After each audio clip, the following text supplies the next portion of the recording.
Adani, CBI, ED पर विपक्ष की लड़ाई को बीजेपी लंदन पर ले आई। राहुल गांधी देश में रहें या विदेश में, वो मोदी के खिलाफ एक नैरेटिव सेट करने में जुटे रहते हैं। लेकिन क्या ये रणनीति राहुल गांधी को बैकफायर कर रही है? मोदी को बात बात पर डिक्टेटर डिक्लेयर करने की जल्दी में क्या राहुल गांधी अपनी ही पार्टी का नुकसान कर रहे हैं? राहुल गांधी ने विलायत में जितने डायलॉग मारे, उन सब डायलॉग को बीजेपी ने गौर से सुना और अब उन्हीं डायलॉग से बीजेपी ने पूरी फिल्म बना दी है। 24 के चुनाव का काउंटडाउन शुरू हो चुका है। नरेंद्र मोदी ने नया टारगेट सेट कर दिया है, अब की बार 400 पार। मोदी अगर 400 सीटें लाएंगे तो राहुल कितनी सीटें पाएंगे? थर्ड फ्रंट को कितना मिलेगा? क्या राहुल की वजह से ही मोदी को 400 सीटें मिल सकती हैं? इस सवाल का जवाब मिलेगा आपको इस रिपोर्ट में।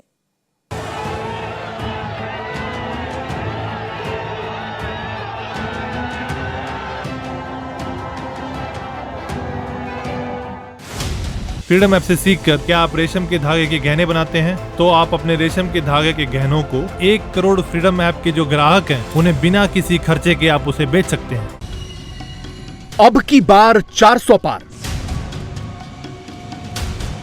नरेंद्र मोदी की पार्टी ने 24 का नारा तैयार कर लिया है। नैरेटिव रेडी है और नंबर पर ताबड़तोड़ काम चल रहा है। क्या नरेंद्र मोदी को 400 सीटें राहुल गांधी ही दिलाएंगे? मोदी के पास अभी लोकसभा की 303 सीटें हैं। 303 से 400 सीटों तक जाना कोई हंसी मजाक नहीं है। लेकिन पब्लिक के बीच जबरदस्त परसेप्शन बन चुका है, जब तक राहुल गांधी हैं, तब तक कांग्रेस 60 सीटों के ऊपर नहीं जा सकती और बीजेपी 300 सीटों के नीचे नहीं आ सकती।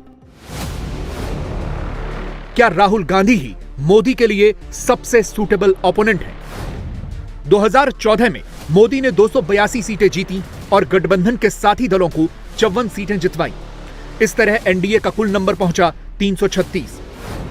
2019 में मोदी ने अपने लिए 303 सीटें जीती, गठबंधन पार्टनर्स को 50 सीटें जितवाई। इस तरह एनडीए का कुल नंबर पहुंचा 353।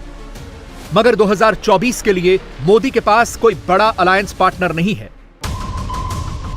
बिहार में नीतीश कुमार की जेडीयू अलग, पंजाब में बादल फैमिली की शिरोमणि अकाली दल बादल अलग और महाराष्ट्र में उद्धव ठाकरे की शिवसेना दो फाड़।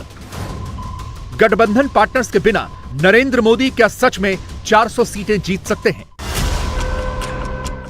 गौर करें कि 24 में लोकसभा की 400 सीटों का टारगेट बीजेपी का अपना टारगेट है। इसमें अलायंस पार्टनर शामिल नहीं है। आपको लगता होगा कि 400 सीटों के लिए मोदी किस रास्ते पर चलेंगे? 24 में प्रधानमंत्री किस रास्ते बढ़ेंगे? बीजेपी के वॉर रूम में जो प्लान फाइनल हुआ है, उसकी कुछ डिटेल्स हमारे पास है। आज संसद के दोनों सदनों में उसी प्लान को टेस्ट किया गया।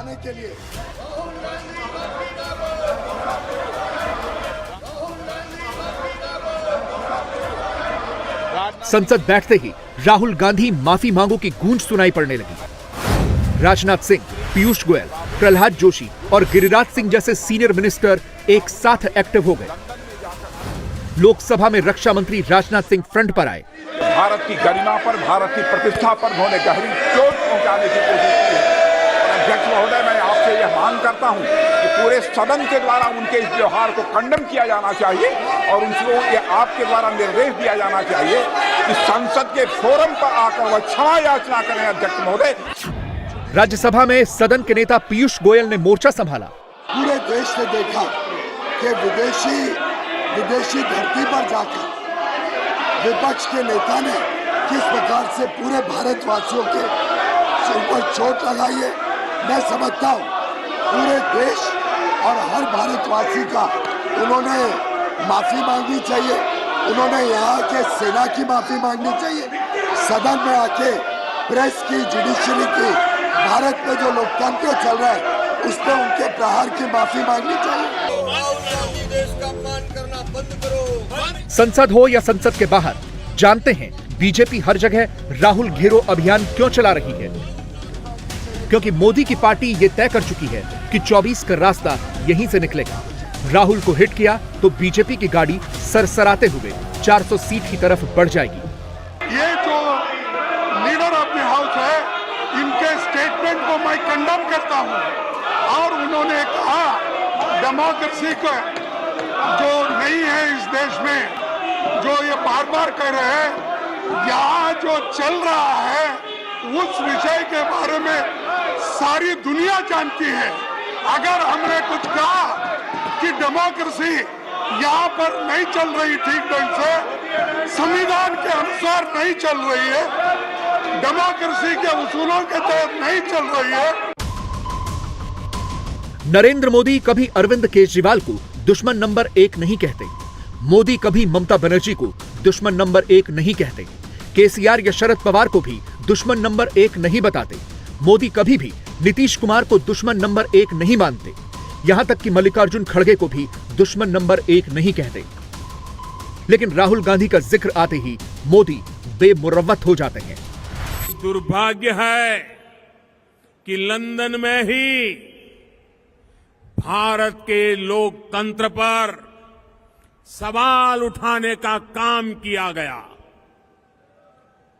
भारत के लोकतंत्र की जड़ें हमारे सदियों के इतिहास से सींची गई है। दुनिया की कोई ताकत भारत की लोकतंत्र की परंपराओं को नुकसान नहीं पहुंचा सकती। बावजूद इसके कुछ लोग भारत के लोकतंत्र को लगातार कटघरे में खड़ा कर रहे हैं। ऐसे लोग भगवान बसवेश्वर का अपमान कर रहे हैं। ऐसे लोग कर्नाटका के लोगों का, भारत की महान परंपरा का, भारत के 130 करोड़ जागरूक नागरिकों का अपमान कर रहे हैं। कांग्रेस राहुल गांधी को विपक्ष का प्राइम मिनिस्ट्रियल कैंडिडेट अनाउंस करवाने की कोशिश में लगी है। कांग्रेस के साथी दल इससे बच रहे हैं, जबकि मोदी की पार्टी उस मौके का वेट कर रही है। दरअसल राहुल गांधी मोदी के लिए सबसे सूटेबल विरोधी नेता हैं। जैसे ही राहुल गांधी से मुकाबला होता है, नरेंद्र मोदी का स्ट्राइक रेट 90% के पार चला जाता है। 2019 में गुजरात, राजस्थान, मध्य प्रदेश, छत्तीसगढ़, हरियाणा और कर्नाटक में मोदी और राहुल ही आमने सामने थे। गुजरात में मोदी का स्ट्राइक रेट 100% रहा और राहुल का 0। राजस्थान में भी मोदी का स्ट्राइक रेट 100% रहा और राहुल का 0। मध्य प्रदेश में मोदी का स्ट्राइक रेट रहा 96% और राहुल का 4। छत्तीसगढ़ में मोदी का स्ट्राइक रेट 82% रहा और राहुल का 18%। हरियाणा में मोदी का स्ट्राइक रेट 100% रहा और राहुल का 0। कर्नाटक में मोदी का स्ट्राइक रेट 89% रहा और राहुल का 3। How would you react if something, a structure 3.5 times Europe suddenly went non-democratic? Right? That's happened already. That's not something that is going to happen in the future. That's already happened. But there's no reaction. Rahul Gandhi Modi को मौके देते हैं। राहुल संघ की ideology के उलट बयान देते हैं, जिस पर मोदी को स्कोर करने का चांस मिल जाता है। किसी भी रीजनल क्षत्रप के मुकाबले राहुल गांधी को टारगेट करना आसान है, क्योंकि उनके पीछे कोई कल्ट सपोर्ट नहीं है। बिहार में नीतीश कुमार और लालू यादव का अपना अपना जनाधार है। यूपी में अखिलेश के पास सपा का कैडर है। बंगाल में ममता के पास तृणमूल का कैडर है। तेलंगाना में केसीआर भी जनाधार वाले नेता हैं। तमिलनाडु में डीएमके का पार्टी बेस बहुत स्ट्रांग है।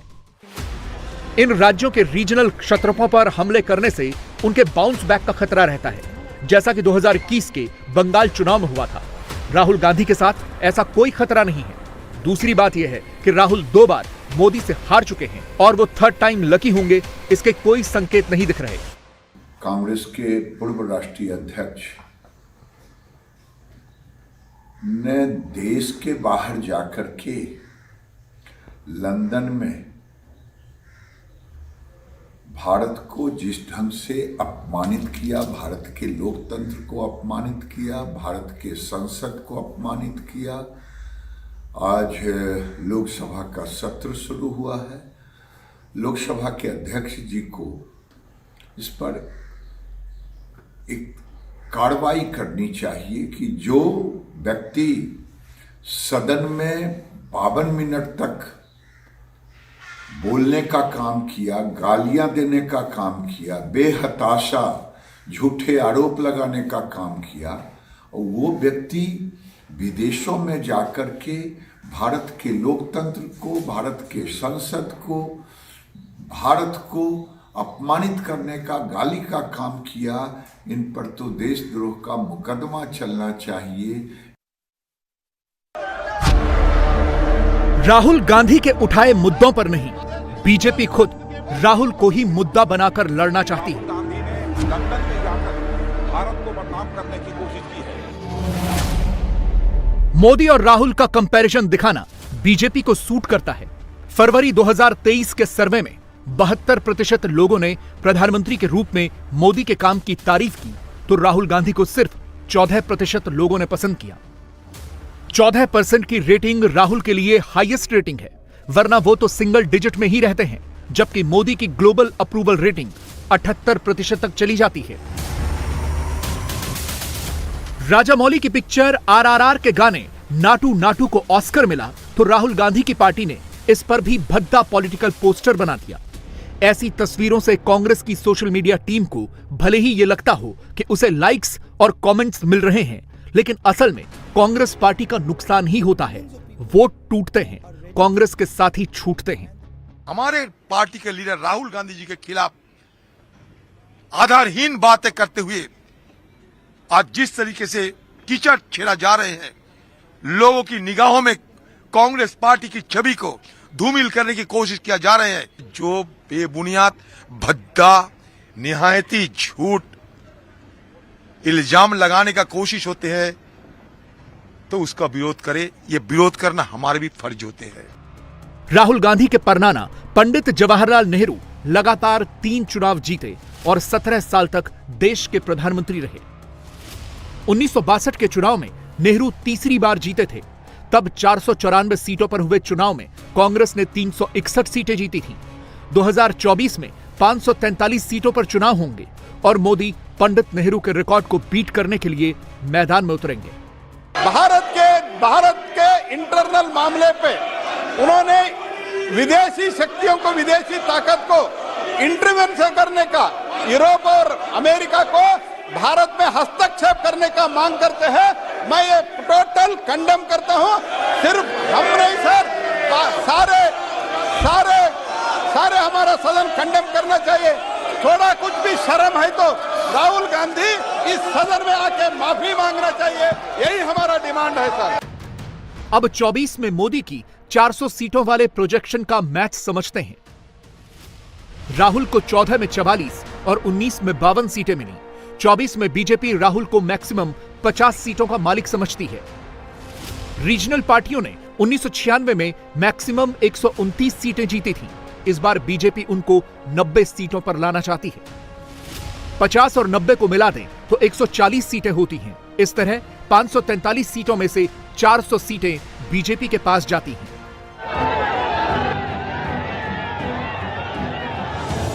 क्या 24 में बिल्कुल ऐसा ही होगा? इसकी गारंटी नहीं है, लेकिन कैलकुलेशन यही है। 24 में बीजेपी 500 प्लस सीटों पर लड़ेगी। इस बार बिहार में उसे जेडीयू को 17 सीटें नहीं देनी। महाराष्ट्र में इस बार उसे उद्धव ठाकरे को 23 सीटें नहीं देनी। इस बार बीजेपी को पंजाब में शिरोमणि अकाली दल को भी 10 सीटें नहीं देनी है। 50 सीटों तो इन्हीं 3 राज्यों में बच गईं। 14 और 19 के चुनाव में बीजेपी मैक्सिमम 421 सीटों पर लड़ी थी। इस बार ज्यादा सीटों पर लड़ने से उसके पास ज्यादा सीटें जीतने का चांस होगा। महंगाई का दौर जो चल रहा है देश के अंदर, महंगाई और बेरोजगारी, और हम देखें राहुल गांधी ने तो करीब 4000 किलोमीटर यात्रा कर ली। इसके लिए महंगाई बहुत भयंकर, बेरोजगारी है, बाकी भी जो तनाव और टेंशन और जो हिंसा है वो तो आप देख ही रहे हो क्या क्या हो रहा है। तो मुद्दे चारों उनके अच्छे थे। अमीर गरीबी खाई बढ़ रही है, किसान भी उस पर समर्थन देगा। किसान जानता है इस बात को कि जो आंदोलन होगा 1.5 साल तक, 1.25 साल तक, किसे कहते हैं, इतिहास में इतना बड़ा आंदोलन कभी नहीं होगा। 1.25 साल तक किसान लोग सड़कों में बैठे रहे, करीब 600 किसानों की मृत्यु होगी उसके अंदर। ऐसे काले कानून बना दिए बिना उनको पूछे हुए। कोई भी कानून बनता है तो इन्वॉल्वमेंट करने का प्रयास किया जाता है, और बगैर प्रयास करते हैं तो फिर बाद में तकलीफ भी आती है। अरविंद केजरीवाल के डिप्टी मनीष सिसोदिया की गिरफ्तारी, लालू फैमिली पर ईडी और सीबीआई के छापे, केसीआर की बेटी कविता से ईडी की पूछताछ, ये सब अचानक यूं ही शुरू नहीं हो गया। फ्रीडम ऐप से सीखकर क्या आप रेशम के धागे के गहने बनाते हैं? तो आप अपने रेशम के धागे के गहनों को 1 करोड़ फ्रीडम ऐप के जो ग्राहक हैं उन्हें बिना किसी खर्चे के आप उसे बेच सकते हैं। प्रधानमंत्री ने लाल किले से भ्रष्टाचार विरोधी अभियान तेज करने का ऐलान किया और एजेंसियां तैयारी करने लगी। यहां से 24 के चुनाव में पूरे 1 साल का समय बचा है। इस 1 साल में माहौल बनाया जाएगा। करप्शन के खिलाफ मोदी के एक्शन का पर्चा गांव-गांव तक बंटेगा। असर धीरे-धीरे होगा, लेकिन होगा जरूर। करप्शन पर एक्शन ने विपक्ष की एकता में भी दरार डाल दी है। सिसोदिया को गिरफ्तार किया गया तो कांग्रेस ने उस पर खुशी जताई। इसी तरह लालू फैमिली के घरों पर छापे पड़े तो नीतीश ने चुप्पी साध ली। जो भी इन लोगों के डायरेक्टर हैं, चाहे अमित शाह जी हो या कोई स्क्रिप्ट राइटर होगा इनका या डायलॉग राइटर होगा, वो बदल देना चाहिए। अब एक ही बात बार बार ठीक नहीं लगता। इस बार फिर 600 करोड़ तेजस्वी के यहाँ से खजाना, ठेंगा मिला तेजस्वी के यहाँ से, ठेंगा। पंचनामा दिखाओ, नहीं तो हम दिखा दें। इंडिया टीवी हर वक्त हर जगह डाउनलोड करने के लिए सर्च करें India TV news Google play store या ऐप स्टोर पर।